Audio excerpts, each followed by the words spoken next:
Hey there guys, Erin here again, another Micronutrient Monday, except for instead of going over a specific micronutrient, I'm going to be going over my top 10 most nutritious keto staple foods. These are things that are always in my kitchen, always in my freezer, always in my pantry, fridge, wherever it is that I need to store these, they are there. You could walk into my house at any given moment and these things will be in my home. I figured that this would be helpful to get an idea of what the staples are for keto. So I'm going to be going over why it is you want to keep these in there, why they are keto friendly, what nutrients you're going to be getting out of them, how to go ahead and prepare them and add them to meals, just kind of things to keep in mind, and then kind of the secret tips for preparing them, because some of these are a little bit more difficult to work with, and so there are some things you want to keep in mind when using them. So I hope you guys enjoy this video. If you do, go ahead and give it a thumbs up, and if there is a pantry essential item that you cannot live without, go ahead and comment it below, because I have tried to limit this to just 10 items in order to make it a meaningful video, but these are the ones that you're going to get the most nutritional bang for your buck out of. So with that being said, I'm just going to go ahead and get into the list.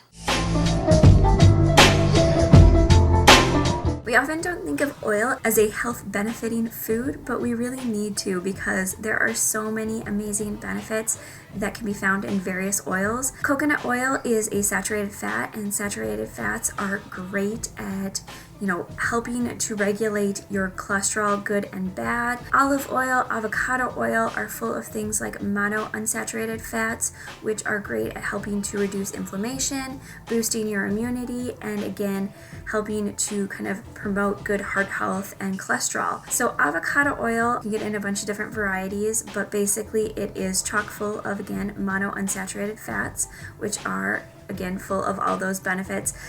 But it's also one that you can use for cooking in high heats, like frying up food. You can also use it as salad dressings, and you can buy ones that are more geared towards that. Hazelnut oil and walnut oil are full of things like omega-9s as well as omega-3s, which are great at doing all the same benefits as monounsaturated fats, but these polyunsaturated fats are also good at helping with regulating your hormones and just kind of keeping your body in balance. So again, you can find different sources for all these different types of oils. You can even find things like apricot kernel oil, which I like to use to roast nuts or to add sweetness when making things like chocolates or just kind of making things that I want to have a sweeter taste. Apricot oil has the same kind of benefits that coconut oil does. So again, when you're trying to think of what to buy, try to buy a varied amount of oils on keto, because you're going to get tons of different flavors, but you're also going to get tons of different health benefits from each of these oils. Next one is butter, and of course I am a generic keto YouTuber and I'm showing Kerrygold, but it's honestly the best brand for the price, especially in America where it's very hard to get grass-fed butter from basically any other source. So Kerrygold is a good source, and grass-fed butter, when I say butter, is really what I'm meaning, because grass-fed butter on top of regular butter has so many benefits. It tastes better, it's high in vitamin K2, D, and E, as well as vitamin A, and this is just in 1 tablespoon. It's also very high in CLA and omega-3s, which are again good for regulating your hormones, regulating your heart, your cholesterol. It's also great for promoting good weight management and weight loss and keeping you full for longer. So grass-fed butter is an amazing option on keto. Ground beef is something that you should always keep on hand, especially one that's in the 80% lean to 20% fat. I strongly recommend that you buy grass-fed beef because it's going to be higher in nutrients, and typically when it's grass-fed, it's also going to be free of things like antibiotics, so it's just going to be healthier for you in general. A 3-ounce serving of ground beef is going to get you 300 milligrams of potassium. It's going to get you 1/3 of your daily B12s, 15% of your daily B6s, and 5% of your daily magnesium needs, as well as 12% of your daily iron needs. It's also full of CLA and omega-3, especially if you buy the grass-fed beef, because it's again going to be following the same process that grass-fed butter does, and it's going to be higher in nutrients. So all these nutrients that I'm listing are going to be higher in your grass-fed beef. In grass-fed beef, you're also more likely to get things like vitamin A and vitamin E because they are, again, eating a grass-based diet. It's also more anti-inflammatory, and it can also help to boost your immune system because it's full of saturated fat, which helps to do that. Avocados are on everybody's keto shopping list, and there's a reason why. These are so nutrient-packed. They are so full of good fats, and they are just an easy way to get in potassium as well as other good nutrients. So with avocados, I like to buy smaller ones. I do not buy organic avocados because they do have a good shell, and so it's not like the pesticides naturally get in. Avocados can be kind of pricey, and so this is one item that I don't buy organic just to save myself a few pennies. But they do have about 30% of your daily vitamin C, and this is in about 150 gram serving. It's got 12 carbs, 10 of that is fiber, and again, 708 milligrams of potassium. So very easy, convenient source to get in a lot of good fat, a lot of good saturated fat, and a lot of good monounsaturated fat, and a lot of good potassium, as well as, 10% of your daily magnesium needs. So I like to throw these on top of meals like salmon or into salads, or just eat them on their own with some salsa on top, just as a kind of quick side dish. Whatever it is, it seems that I need the avocado to do, it always is willing to do it because this is such a great superfood. So salmon is considered one of the most nutrient-dense fishes out there. Sardines are another good one, but salmon is a little bit more easy to incorporate into a number of meals, so that's why it is a staple. I like to buy wild-caught salmon because it is higher in nutritional value than farm-raised salmon. I buy this salmon from Costco. I like the fact that each fillet is individually wrapped. There's typically 3 to 4 servings for my husband and myself, so 8 servings total in a package, which for the cost of about $25 for this packet, it really helps to kind of stretch our dollar farther, especially when you're trying to buy as high quality of ingredients as possible on keto. So what I like to do with this is I like to roast it or kind of fry it up in a pan with my favorite oil or butter source, and make sure that it gets even more fat in it than what is naturally found in the salmon. Salmon is considered to be so nutrient dense because it's got about 27 grams of fat per 7-ounce serving, and a lot of that fat is healthy omega-3s, which is again good for your heart health, it's good for hormone balance, it's good for reducing inflammation, and it's also good for brain health or cognitive function. So salmon is an amazing source for omega-3, but it's also an amazing source for potassium, and it has about 719 milligrams of potassium per serving. It's also got approximately 15% of your daily magnesium needs, as well as almost 110% of your daily vitamin B12. So it's completely loaded and very nutrient dense.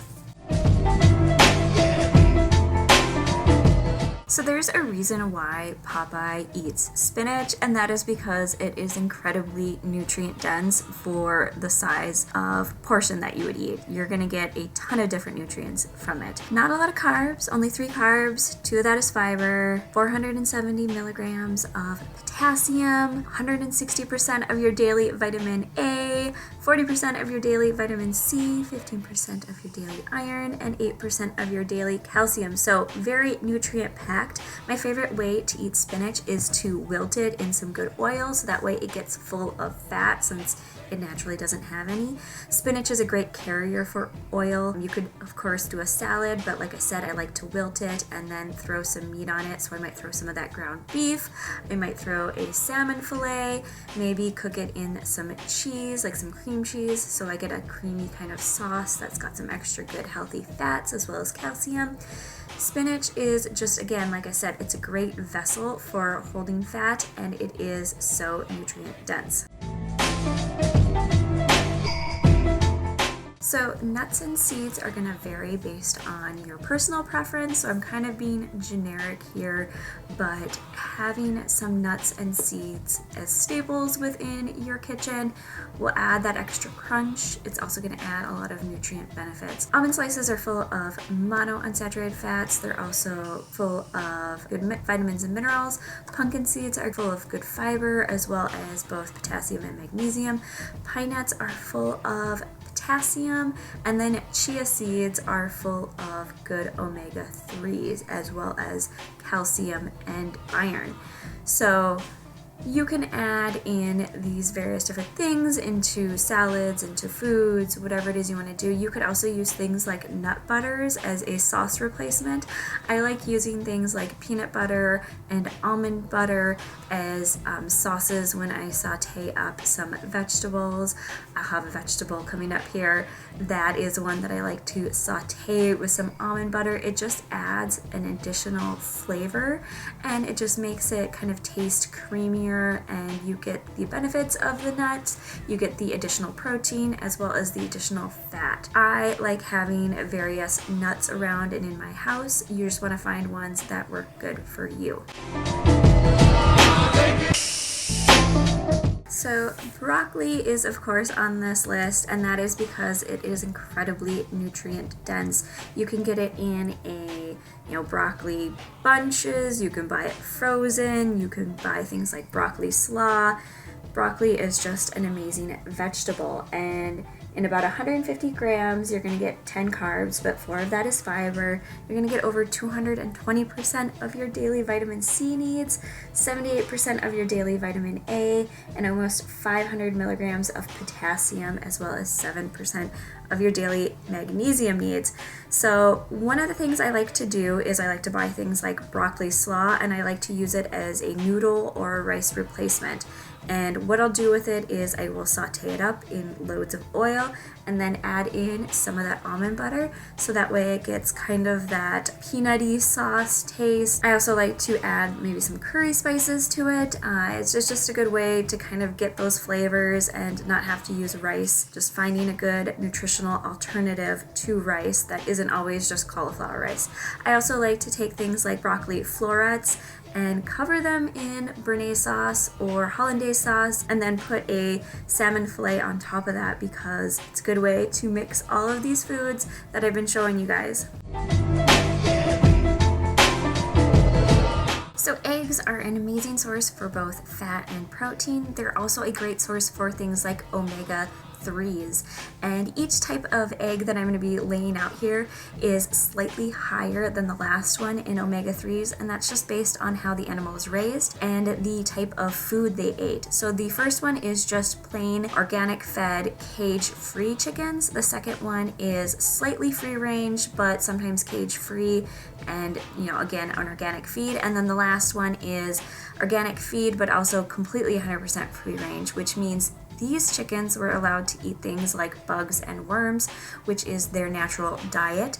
And when they're eating their natural diet, the amount of omega-3s goes up. And so if you can get your hands on some free-ranged chicken eggs, they are going to be higher in nutrients than other ones. But otherwise, I always just look for ones that have been fed an organic feed diet. That's kind of the best you can get in most situations. But again, it's almost double the amount of omega-3s when you get free-range chickens, as well as all the other nutrients in it going up. Eggs for me are an incredible source of protein and fat, and I like to cook, bake, and eat them on their own. Whatever it is that I decide to do, they are a tasty way to get in some good fat and some good protein.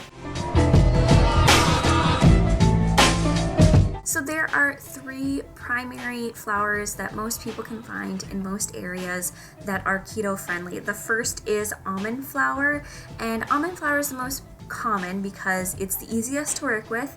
You need the least amount of additional ingredients in order to make it work, and it's the one that acts the most like whole wheat or real flour. With almond flour, it is pretty nutrient dense. It does have a lot of good fats in it. It is lower in carbs, and then it does have some minerals because it is from almonds, which have a lot of minerals and vitamins in it. It's also gluten-free. It's a great option if you are trying to, find an alternative. Another alternative is hazelnut flour. This is again another nut flour, so if you do have nut allergies, these two wouldn't work for you. But it is nutriently dense, and you do need a little bit more egg, a little bit more oil to make hazelnut flour work in recipes, but it doesn't require as much as coconut flour does. If you don't like the taste of almond flour, hazelnut flour is an option. Coconut flour is a good option if you do have nut allergies, but again, it is less nutrient dense, and you are gonna need more eggs and oil in order to make it work in recipes. So if you're generically just trying to make a flour work, almond flour, specifically a finely sifted one, is going to be the closest to wheat flour.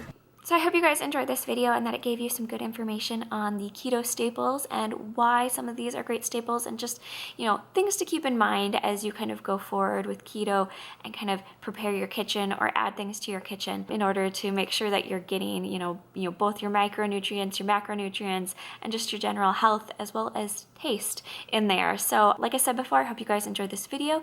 If you did, go ahead, give it a thumbs up. Otherwise, I will just see you guys in the next video. Bye!